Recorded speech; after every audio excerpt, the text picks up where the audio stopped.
Three, two, panel, the West has historically fumbled its handling of critical technologies that proved to become instrumental to the global economy. It allowed one country to corner the market on critical technologies like solar panels and computer chips, slowing the ultimate production and adoption of these critical technologies and creating bottlenecks that prevented us from making the green transition. Two arguments, but before I go on to my two arguments of today, I want you to understand that the metric of a debate, how any team is going to win a debate, is number one, who can increase the adoption of these EVs. Note that globally, automobile or transport emissions account for 20 to 30% of global emissions. If any side wants to solve climate change, we need to ensure that people are able to transition and adopt these EVs on mass scale pretty rapidly. And also, we need to ensure, number two, the quality of that market, that these EVs are going to be competitive, innovative, and good quality products that are going to be safe overall. I think those are the two impacts that all teams are going to struggle for, and hence how we're going to win the debate. Two arguments for you today then. Number one, about ensuring the quality and competition for the future EV market. Second, about seeding complementary technologies like battery technologies and how we can't allow China to monopolize complementary technologies like batteries. Number one, about ensuring quality and competition for the future. There's much reason to believe that if we allow China to enter the market unfettered without any protectionist measures to protect fledgling industries, like fledgling companies creating EVs like Tesla, they are going to crowd out all of our native indigenous producers. Before I go on, yeah, any clarifications? Yeah, how exactly did this takeover happen from the point of view of the companies? So the takeover. As in, like, how did they aggressively capture the market? Oh yeah, so like that's, by the way, that's not a clarification. That's just like a POI. And so like the clarification of how they actually do this is that they aggressively are able to take over markets because China heavily subsidizes a lot of their industries, right? And because of that, all these companies that are making EVs can deflate their prices and crowd out other competitors in the short term by deflating their prices. So if you allow them to enter the European and US market, it's likely that fledgling companies will die out in Europe and US that otherwise would become competitors in the future. Note that this is literally what happened to solar panels, but we cannot allow this to happen to EVs because allowing China to monopolize the market by offering very short-term, very low prices would, number one, kill future innovation because it's able to crowd out future competition and monopolize the entire market. And note that prices, even though they are low in the short term, there's no guarantee that they're going to be low in the long term. Surely the CCP would one day want that the EV companies to make a huge profit. So these prices are likely going to increase quite radically in the future. Note that EVs often have to be replaced within 10 to 20 years. And so because of this, future consumers within Europe and US will be paying out the nose for critical vehicles like EVs. So note that I think protectionist measures are going to be protecting the future quality of competition because it's going to protect all of these fledgling companies that are right now just producing cars but have not been able to create cost savings because they have not been able to upscale a lot of their production for the short term, so that in the long term they can upscale their production, make a lot of cars, and because of that lower their prices in the future and can become competitive for the future. Note these include companies like Tesla as well as Ford. I think protecting future competition means that now all companies raise the quality of their cars because they know how to compete with each other, more innovation in terms of research and technology, and more innovation in terms of guaranteeing the safety of these vehicles, and long-term prices are going to be lower for the average consumer, increasing the widespread adoption of these cars, which we think is a good idea. Second tier of this argument, I think you also create electoral incentives in the Western nations to support the adoption of these EVs if you allow them to be native companies. When there's no native company producing EVs, there's less of a patriotic desire to encourage the adoption of EVs. For example, increasing like grids to support the mass charging of electric vehicles, or even increasing the number of charging ports that are available to electric vehicles in the first place. So I think if you increase the number of American and European manufacturers, ensure they are globally competitive, there's more political capital to try to support and encourage lots of consumers to get these EVs in the first place because they are seen as important local employers as well as important contributors to the native GDP. Look at how the automotive industry was so critically important to the American economy and how that led to the American government spending a huge amount of money on infrastructural spending that allowed people to buy their own cars, I think we can produce the same effects for EV adoption. When there's more political capital for creating the complementary government spending on infrastructure and policies that encourage people to transition into EVs, that's when we get more people wanting to swap out their old diesel cars for these electronic vehicles. And I think that's the most critical thing possible, right? We want people to adopt electric vehicles next in the 5 to 10 years if we're ever going to solve this climate crisis. And it's only when we have, for example, like local patriotic incentives to encourage people to adopt it that you get the governmental spending otherwise. Second argument about complementary technologies. Before I go on, can I take a POI from closing? Yep. If not, let's go on to other technologies. So this debate is not just about EVs. It's literally about all the complementary technologies that go into EVs, critical things like cobalt, lithium, as well as the batteries that go into these electronic vehicles. China has not only heavily subsidized a lot of that EV industries, but they have also heavily invested in all the complementary technologies that go into these EVs. The reason why a lot of that complementary technologies have also faced huge advantages in, for example, the battery market is because cars provide a huge demand for native Chinese battery companies, right? Chinese battery companies are able to grow hugely and get huge amounts of profit because they can sell a lot of their batteries to car manufacturers who then sell on their cars to consumers. Note that we not only want to encourage American and European like car and EV manufacturers, but we also want to create the native capacity to produce a lot of the complementary technologies that not only go into cars, but go into lots of other parts of the green transition industry. So for example, because we encourage more people to adopt, or like we protect the American and European EV industry, we're also subsidizing and protecting European and American battery manufacturers that produce the batteries that go into these cars. Note that batteries are not only just really critical for EVs, but they're really going to be really quite critical for the green economy when we store electricity from hydroelectric power dams, for example. So protecting American and European EV companies is also akin to protecting all the upstream complementary technologies that we'll need for the green transition. And all the impacts about competition, but innovation also applies to those upstream technologies like batteries as well. For all those reasons, side with OG. I think that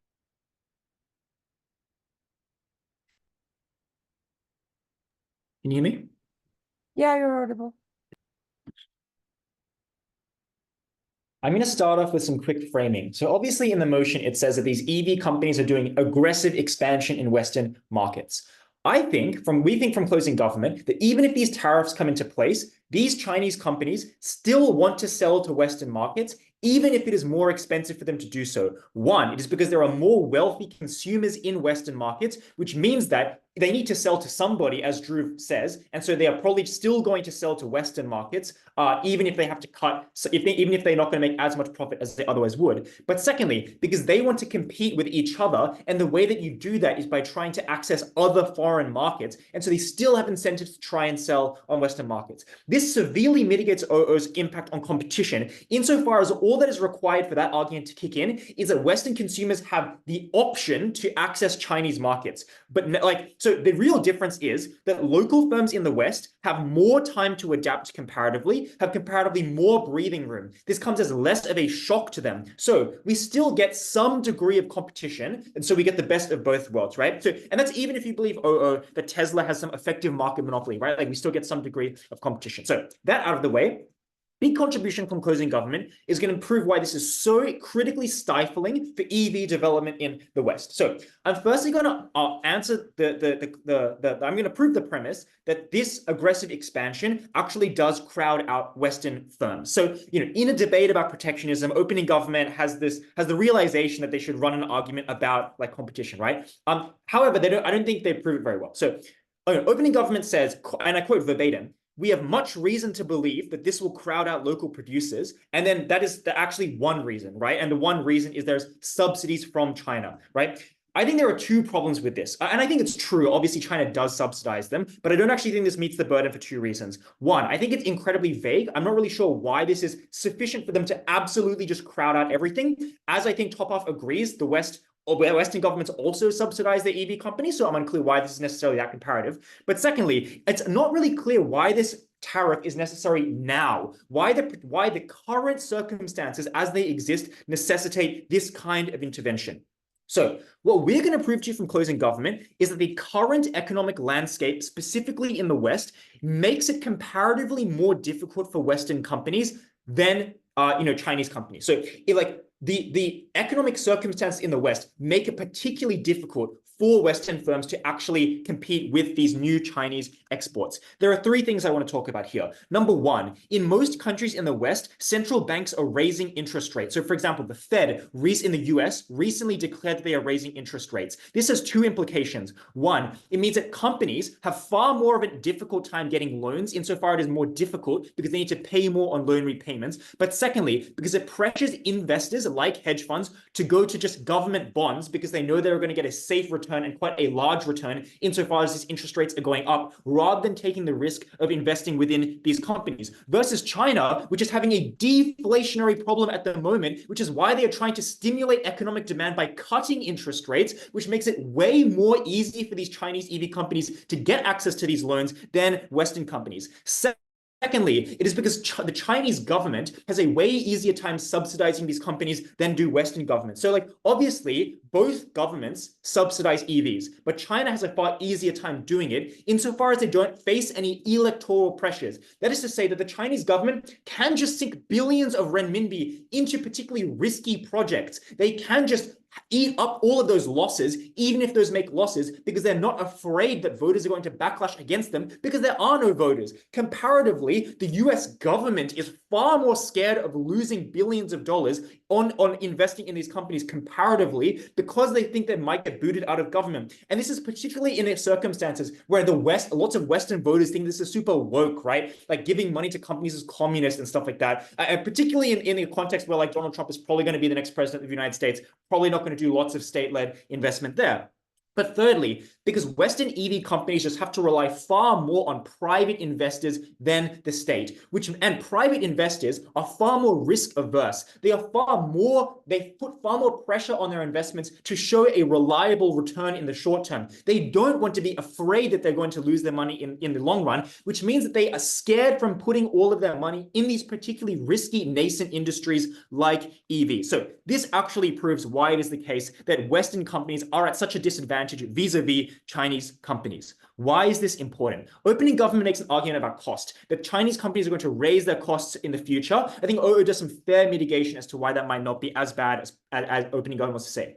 The real impact of this is that it stifles development of Western EVs because, crucially, they need to focus on getting short-term profits. There has been a shock. They have all of this new competition that they did not expect, and they are being priced out, which means that they need to try and squeeze as much profit in the short term as possible. What does that mean? It means, one, they cannot spend nearly as much money on long-term R&D. They can spend less money on improving the long-term efficiency of their technology, insofar as they have to spend all of their money trying to get a profit in the short term now because they need to outcompete all of this short-term sudden shock. Secondly, it means that investors are more likely to pull out insofar as they don't think that they're going to make their money back. And so basically you squeeze out investment from these Western companies because investors get spooked. And thirdly, it means that Western companies have a far more difficult time getting long-term contracts with minerals companies than Chinese companies. Before I go on very quickly, even if you believe the tariffs don't completely stifle the small profit margins, they increase the price of the cars. That means that the lowest class of society that now can access this thanks to Chinese companies aren't able to. So you get. Oh, yeah, sure. Yeah. So I'll weigh against competition quickly at the end. So basically, for actual development, these Western companies need to have some breathing room. They need to be able to take some short-term profit losses and in order to actually be able to develop going on into the long term. This is way more important than cost because one, energy efficiency is just more important of a factor for the environment. But secondly, this encourages adoption to the long term. If EVs just are not that energy efficient, if it costs way more to recharge them, obviously adoption is going to be far, far slower. Weighing against competition. So one, I already proved that there is still going to be some competition, but secondly, the most important thing for these companies to do is to become more efficient, to be able to actually make this viable as a widespread product. Even if there is some extra cost, as Drew says, for the people with the least amount of money in society, I think that going into the long term, it is far better of an idea to prioritize actual efficiency, to make sure that people can actually buy these things and get lots of mileage out of it, that we tell people that this is a viable product, this is something that is reliable. That is the way that we actually overcome people's predispositions against EVs and make them adopt it on a far more widespread scale. For all those reasons, closing government. I thank the member of government for that fine speech. Now to open the debate of closing up, I call upon the member of up. Here.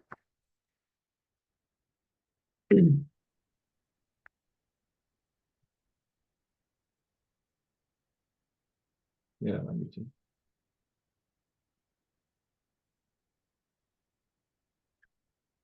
Okay, starting my speech in 3, 2, 1. Okay, I think OO did a pretty good job of analyzing competition and beating opening government, and closing government's case, which relies on the claim that you will still tell to China, the US, which is a knife of the response to our POI, which said that you would go to your internal market or to other countries, is a bit shaky. But we're still going to beat them because that one thing was well proven, but the other stuff was on op is either missing or really underanalyzed. Those two things are, firstly, we're going to properly prove how this is substantially harmful to the Chinese economy and more effectively weigh why this is the case, given that there's clearly some zero-sum economic harm. Why should you care about China the most? And secondly, just talk about more how globally this harms environmentalism and economic progress through things like the loss of subsidy incentives that exist on our side, from both sides, the scale of protectionist retaliation and the fear of markets. Okay. Firstly, on harms to the Chinese economy. So, as I said, the response of OG to what China is going to do is that they would transition to other industries or to their own internal market. Why is this ineffective? CG helped us out here by talking about why the Western market is a uniquely effective one, i.e., generally only wealthier consumers are likely to be buying a large amount of EVs because they're just intrinsically expensive. And even if you try to create ones for cheaper, when the technology is inherently more costly, inherently newer, inherently more risky, you can never get that down to the same amount as things like petrol cars. The people in poor nations are probably going to prioritize being able to buy a car and also heat their home, or being able to have a car that doesn't take 8 hours to charge when they have to like drive around lots for their different jobs, etc. So they probably need the Western market specifically, but also we think that this transition is something that you would be a harm to your economy and a shock that you need to absorb.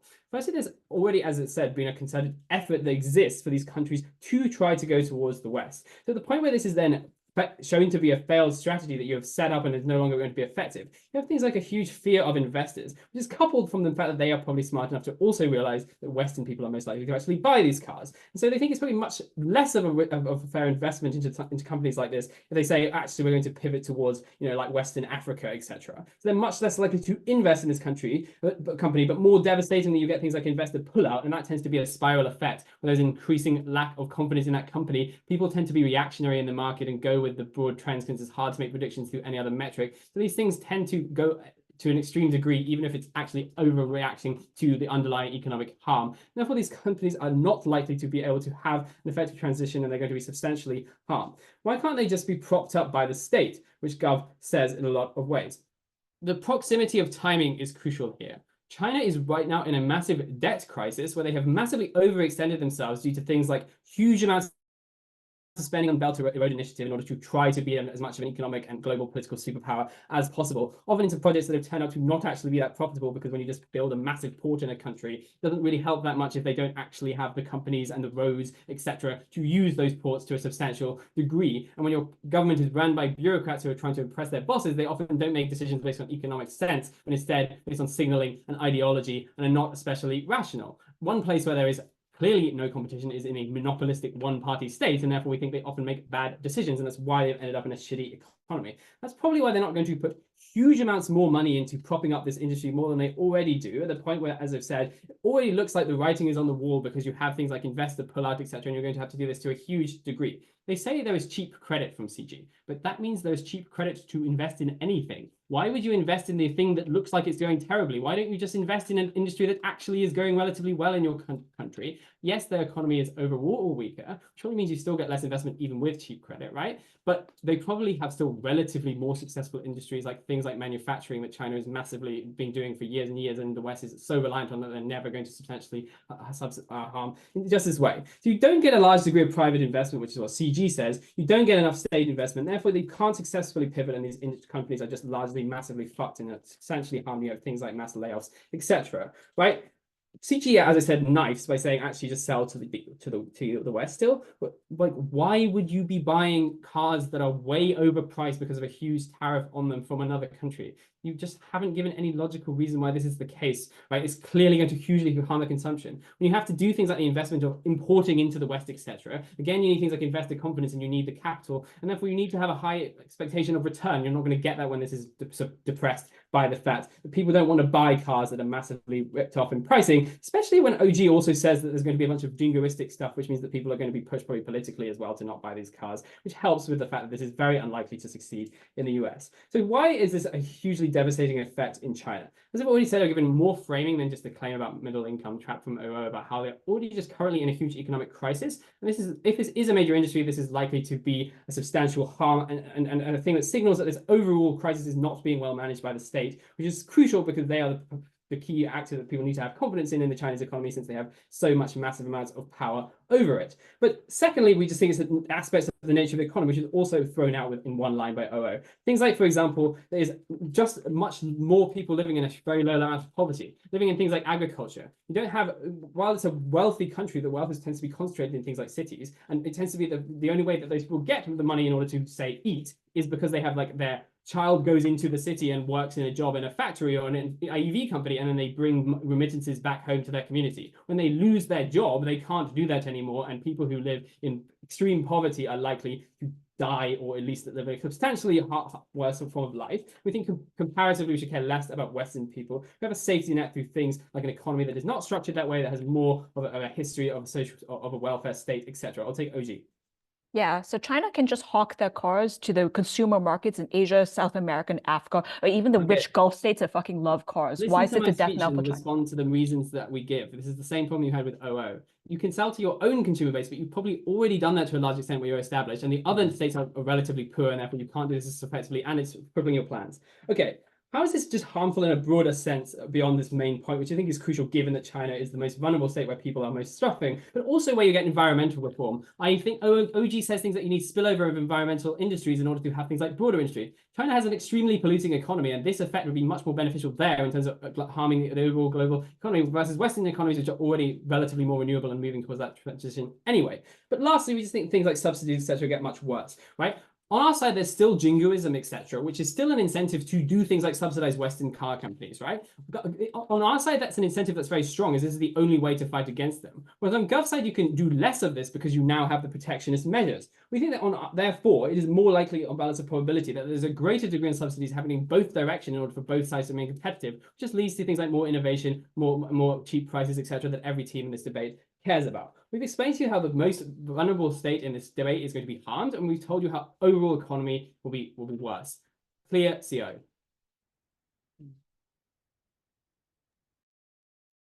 I thank the member of opposition for that fine speech. Now, to close the debate in the Gov bench, I call upon the Gov whip. Here.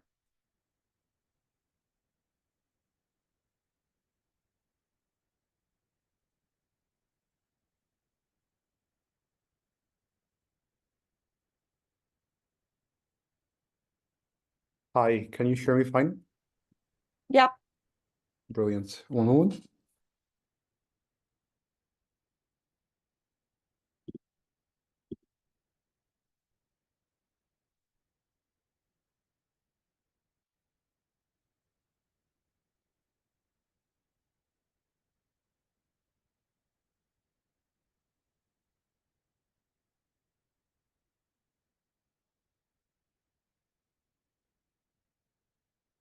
All right.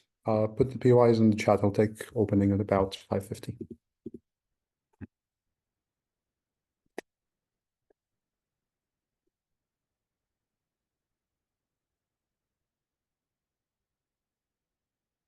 The case coming from closing government is simple. Chinese firms are willing to sink money into Western economies to outcompete local firms. If they do so, the problem is going to be that you're going to have a supply shock that is likely to demolish the market as it currently stands. The implications of this are that opposition are not able to access the development benefits they want if we prove to you that the Western companies simply don't survive impact.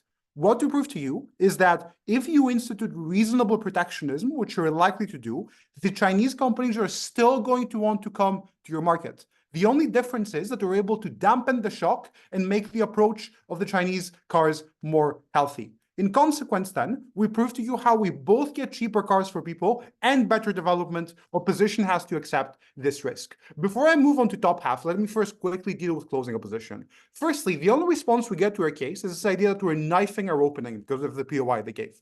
However, I would note that the info slide itself establishes that there is a drive by the Chinese companies to invest in the West. Even if we accept that some of them are now going to change their minds, I think Aidan gives you good reasoning for why there's still going to be a large extent of investment in cars being exported. I think that this still stands. They don't respond to the majority of the extension we give, however. Next up, then, I want to deal with this bizarre Chinese extension we get about the Chinese economy now being in shambles as a result of this motion. I have three responses here. Firstly, as Aidan explains and opposition accepts, it's still the case that you have consumers who are interested in these cars in both countries. That is, even if the Western consumers don't want to buy them, you're still going to have a local market to which you can export. Presumably, what you do here is that you can scale down production rather than these companies somehow going bust. The second thing I would point out in response, however, is that for CEO to be right, it would have to be the case that it's impossible to repurpose these factories. However, as top half already explains, it's the case that things like producing electronics or batteries are things which are profitable in themselves. Presumably, it's very easy to do repurposing for these factories to be efficient. For these reasons, I do think that the CEO extension is quite out of left field and it's going to be very difficult for them to weigh it to a high place in this round. Let's deal with the top half then. First, I want to deal with the ideas coming out about limited competition from opening opposition. And secondly, I want to deal with the market effects about Chinese firms coming in. Firstly, then, on competition, the thing I would immediately note about opening opposition is that much of the argument they give you is uncomparative. Things like economies of scale and Tesla monopoly might be true in the United States, but you still have other major actors, companies like Volkswagen, companies like Toyota, who have the same resources, who have the same access. But also, note that these companies also have subsidiaries that are in the business of producing cheaper cars for less wealthy consumers. You presumably have this competition. The question is, do we give them enough time to be able to do good R&D development? This brings me to the next response I have then, which is about this claim from opening opposition about how you cannot afford the R&D as a small company. I have a simple response here, which is that they never prove to you why it's difficult for smaller companies to do this research or why Tesla has a monopoly. I'm going to give you structural reasons why this is false, and I'm going to give a stronger response than opening government on this. The reason then why it is that car research inherently isn't that expensive is because you're not developing something completely new. That is, most of the components of the car remain the same. The function is the same. What you're doing is you're replacing the engine with an electric engine in a battery system. Crucially, these are not new technologies. We have known how to make electric engines for the last 100 years, and the same is true for batteries. The question is not one of a brand new category of technology, but rather one of efficiency and making incremental gains in the tech. Note the super important implication of this argument. That is, even if the firms cannot access proprietary Tesla technology for the most efficient engine, they can still do things like access the second best engine, the thing that hasn't been patented and which is now open to the market. Therefore, even if you can make the best cars, you still make sufficiently good cars for public consumption. Therefore, what we prove to you is why you have capacity, which is the main objection that opening opposition gives to opening government, rather than the incentive clash. Therefore, I think we give the strong response about why it is that you can get these cars. What I have proven to you then is that you can get the R&D. Rather, what we give you in closing government is that the main barrier is time. What you need is the time for the scientists to come up with the new engine models, to put them into place, to roll them out. The issue is that you just don't have the time or the ability to do this without having to wait for the infrastructure or the production lines. The main problem then, and the unique frame that Aidan gives you that wins this debate, is that opposition deprives these companies of what they need most by allowing an exogenous shock from the Chinese market to come in, you deprive them of the time they have. Currently, what these companies are doing, because they are aware of the fuel shortage in the next 20 or 30 years, is that they're planning for the long term. They're looking to roll out in the next 5 or 10 years, rather than having to defend themselves in the market right now. The issue then is that they're going to be utterly unprepared to deal with the Chinese market and the exports it's going to be sending in. As Aidan proves to you, Western investors are going to find it far more difficult to invest to want to help these companies. And crucially, and note this down panel, this applies to big companies like Tesla as well. Because what matters isn't the actual market efficiency, but rather the perception of investors. If you think that Elon Musk's, pet project is likely to be outcompeted by cheaper Chinese cars, investors are going to stop putting their money where their mouth is. They're going to stop funding Tesla. Importantly, this deals with the opening opposition and closing a potential opposition contention that you're able to reverse engineer the Chinese cars or make them be cheaper in the long run. The reason for this is that when Tesla stops getting this money, you stop having an actor who can compete with the Chinese. POI from opening, please. The longer you take for development, the longer it takes for you to actually have adaptation of electrical cars in. Given the thing put out by OG that this has to happen in the short term, why do you actually solve climate change? I agree that this needs to happen ASAP, but there are two important weighing reasons that our case beats both opening off and opening up.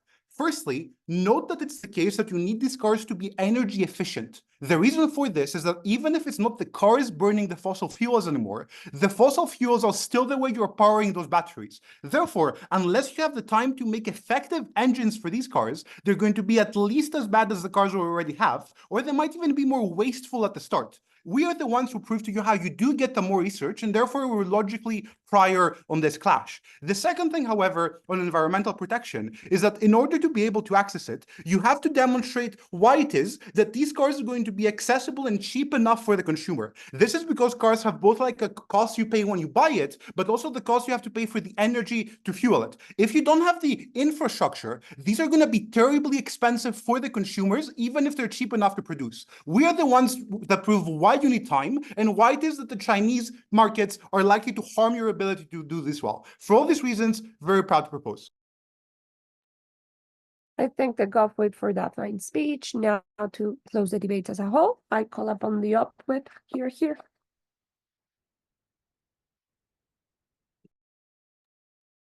Cool. I prefer audible POIs, so feel free to unmute yourself, OG, if you want to talk to me then.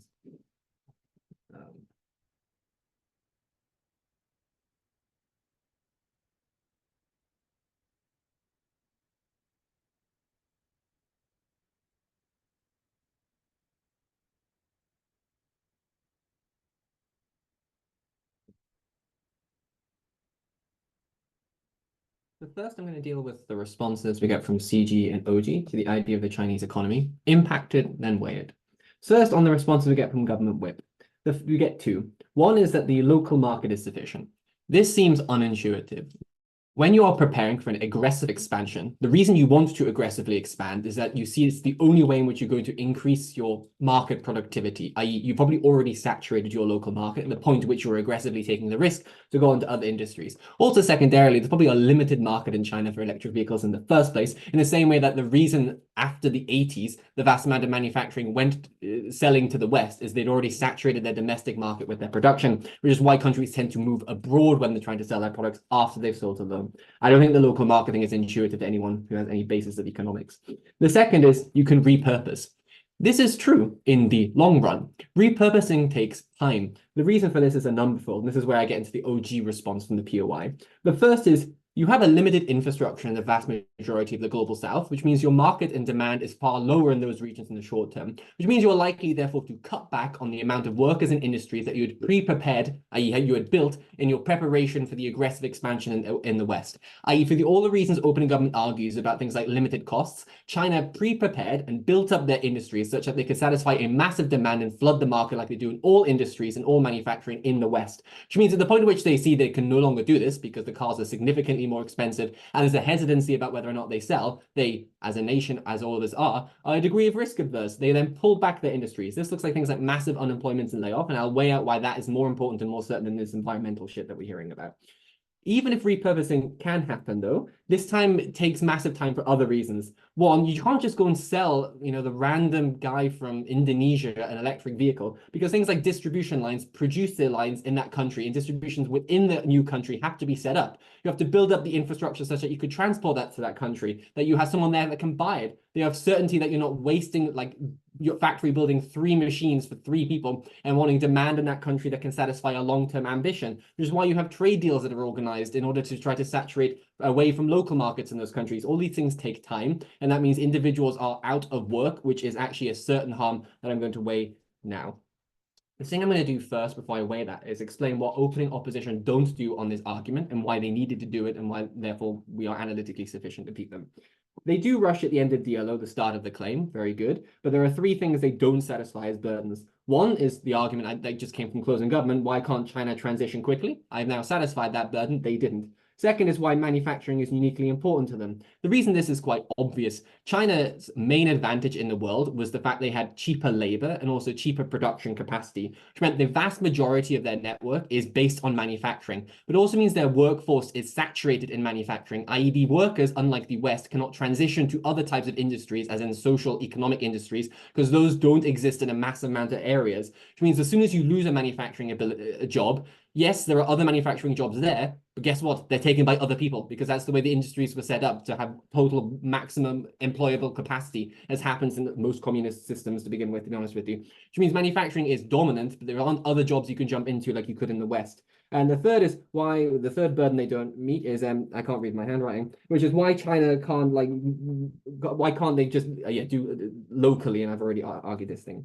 What I think the argument therefore does, even if there is some analysis and opening opposition, is 3 things. One, the scale of the harm is much greater, because insofar as there's economic interdependency, not just within the local region of China, but in other nations around China, as in there are nations in the southeast that are dependent on the manufacturing industry of China. If there is a short-term shock in that industry, for the reasons actually closing government are starting to analyze, this has spillover supply shock issues in other types of industries, especially for all the reasons Jacklin talks about in PM, the idea that this industry is really important to China because it buoys other dominant industries like the battery industry, which means that there's a ricochet down the manufacturing line where loads of individuals are lost off their harms. The second way is I'm actually going to explain now why it's the severest harm in the debate when weighing against environmentalism. This is the broad response to the other 3 teams around. I know it's not often a good idea for one closing team to develop a new cash angle because it's easy for the judge to ignore it, but recognize there is no meta weighing from the other 3 teams why environmentalism is the be-all and end-all or the most important metric in the debate.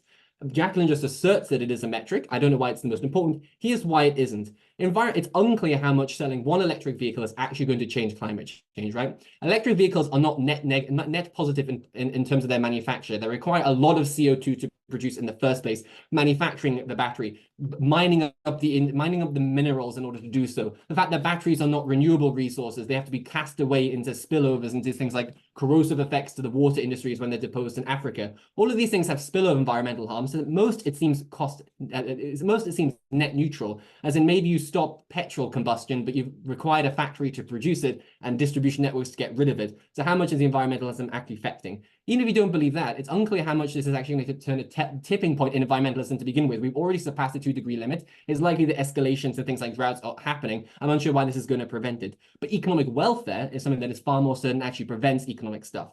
Recognize that often this probably does mean that there are some jobs lost in America. Fine, but there's far more social safety nets. There's labor organizations that are far more effective in cajoling the influence of the US state than the Chinese state. What this means is welfare is significantly reduced to the Chinese individuals, but recognize there are more Chinese individuals, which means their life is worse sold. You're not being able to buy food, provide education or healthcare to their family, but then just not having a job means you don't get as educated, which means you don't climb the ladder, which means you don't become more environmentally conscious of yourself and place pressure on other industries and have enough wealth to fund them. OG, before I move on. Yeah, China is not this backwater peasant country where people are on the poverty line. They can retrain and do other shit because they're highly educated and highly trained. So they're not I'm not saying they're a backwards country. There obviously are a lot of education industries that exist in China, but there's not a lot of demand for those labors, right? Because the reason China is a major manufacturing basis is the reason I argued earlier, which is where their unique selling point was in the 1970s that they built up on, which is why the vast majority of people can't retrain, as I argued earlier. Recognize also that the environmental dependencies scale the environmental argument in all other ways. The reason this is the case is even if it's the case that China has a lot of monopolistic control of its industry, like subsidization, things like debt crisis mean they can't afford to invest and subsidize a lot. But here's, maybe it's more complicated for the end of the speech, but here we go. Insofar as, even if that is true, what happens if a country massively subsidizes, what China does is it massively prints the yuan to do that, right? But the consequence of that is black market costs of the yuan decrease, as in if there's more money around, the money is earned less. Most individuals subsidize themselves both in China and around the world, around Chinese nations, by using black market sales of currency. So currency has reduced its value. These individuals as well, not just those directly employed, are significantly worse off because they can't buy as much food, they can't buy as much education for their kids. I think therefore means it's more certain for economic welfare, and it's more certain of the delta in that issue, which is why you should weigh that as the clash of the debate, not environmentalism. CEO. I think the whip for that fine speech. Lucy, can you help me out by stopping recording?